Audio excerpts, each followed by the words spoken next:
ကဲမိတ်ဆွေတို့ဘာလို့ရမလဲလို့တွေးဝင်နေတုံးလားမတွေးဝင်နေတော့အရင်နီးနဲ့ဆောက်လို့ရမယ့်လုပ်ငန်းကိုပြပြမယ်ဘာလဲဆိုတော့အရင်နီးနဲ့ဆောက်လို့ရမယ့်လုပ်ငန်းကွန်းရတိုင်းဖွင့်လို့ရမယ်နောက်ထပ်ကွန်းရတိုင်းဖွင့်ဖို့ရထက်အရင်နီးနည်းလေးပိုရှိတယ်ဆိုလို့ရှိရင်ကွန်းရနဲ့ကွန်းပစ္စည်းပါတွဲဖွင့်အမလေးရှင်တို့မြက်လိုက်မှာမပြောမနေနဲ့နော်ကွန်းရဆိုတဲ့မျိုးကအမြက်ကျန်းတယ်ဒါပေမဲ့ထုံးဆက်နီးကောင်းကောင်းလေးနဲ့ရောင်းရင်ပို့ပြီးရောင်းကောင်းမယ်ဆက်ဆံရေးကောင်းကောင်းနဲ့ရောင်းရင်ပို့ပြီးတော့ရောင်းကောင်းမယ်ဟုတ်ပြီလားနော်အဲ့အတွက်မပူနဲ့ထုံးစံဒီပါကျမပြပြပေးမယ်ဟုတ်ပြီလားနော်ရှင်တို့တစ်ခုပဲနော်လှုပ်ချင်စိတ်ရှိရမယ်ရှင်တို့မှာလှုပ်ချင်စိတ်ရှိရမယ်အရင်ကြီးဆိုတာအသက်မချက်တစ်ခုနော်အရင်ကြီးနဲ့ဆောက်လို့ရလုပ်ငန်းတွေတပုံကြီးအဲ့ဒါမှကျွန်တော်ကတော့လုပ်ငန်းအသစ်ကြုံမရှိသေးလို့ကျမတို့လုပ်ငန်းအသစ်ကြုံမရှိသေးလို့တခါမှမလုပ်ဘူးလို့ရှင်တို့မွေးကနေကအဲ့လိုမျိုးရှင်တို့မိဘရဲ့ရှိရနေပြီးတော့တခါတည်းတက်လားဘာမှမတက်ဘူးမလားအေးကိုနောက်မှတက်တာလေဟုတ်တယ်မလားအဲ့ဒါပြောတာနော်ကျမကတော့လေဘုဒ္ဓနေနေလေကိုလုပ်ငန်းလေးနဲ့ကိုအတီတခြားလေးပဲဖြစ်စေချင်တယ်ဆိုင်ရဝန်ထမ်းလေးဆိုလဲပြောတယ်နော်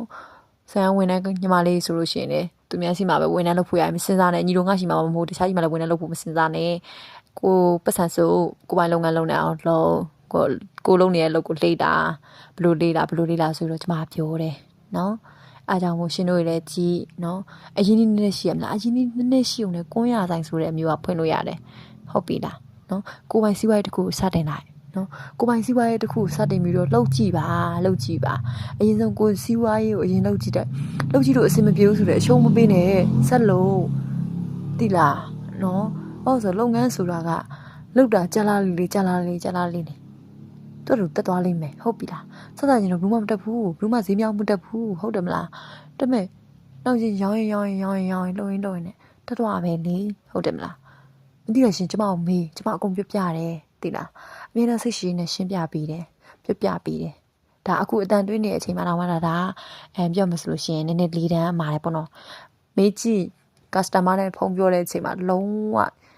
ပြည့်နေအောင်တခြားလေးစိတ်ရှိနေရှင်းပြတယ်မအားသေးဘူးဆိုရင်တော့မှဖုန်းလေးခဏကင်ပေးတာအကိုဖုန်းလေးခဏကင်ပေးထားပါဆိုပြီးတော့ခဏကင်ခိုင်းပြီးတော့တခြားလေးရှင်းပြပေးတယ်ဟုတ်ပြီလားလုပ်ငန်းလေးတစ်ခုစလုပ်ကြပါရှင်ကဲကျေးဇူးပါကြည်ပေးကြတူတောက်ချင်းတိုင်းကိုကျေးဇူးတင်ပါတယ်ချစ်ပါတယ်ရှင်